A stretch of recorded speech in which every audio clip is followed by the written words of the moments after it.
दो संख्याओं का अंतर 26 है और एक संख्या दूसरी संख्या की 3 गुनी है। संख्याएं ज्ञात कीजिए।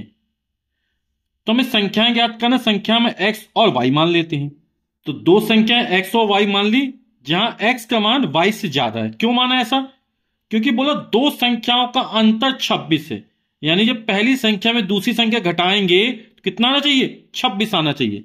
तो पहली संख्या बड़ी मान ली, तो x माइनस वाई, समीकरण क्या बन जाएगा? अंतर यानी घटाना, और कितना दिया? 26, यानी x माइनस वाई बराबर 26। ये समीकरण नंबर 1 बन गया। दूसरी कंडीशन क्या कह रहा है?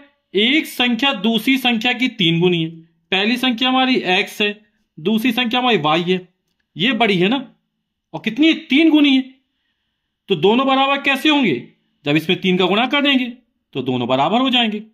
ठीक, यानी x बराबर 3y है। समीकरण दूसरा मिल गया। हमें x का मान y के पदों में दिया गया है, हम प्रतिस्थापन विधि से इसको हल कर देते हैं। तो x बराबर 3y समीकरण 1 में रखने पर, तो यहां रखते हैं, x किया कितना? 3y आ जाएगा। तो 3y फिर माइनस का y बराबर 26।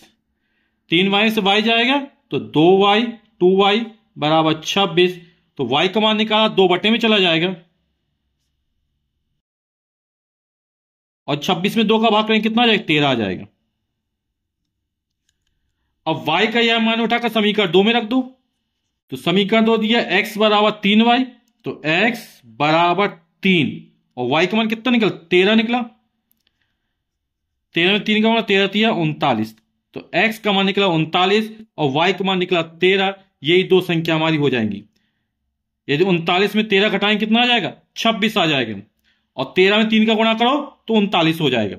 अतः संख्याएं 39 और 13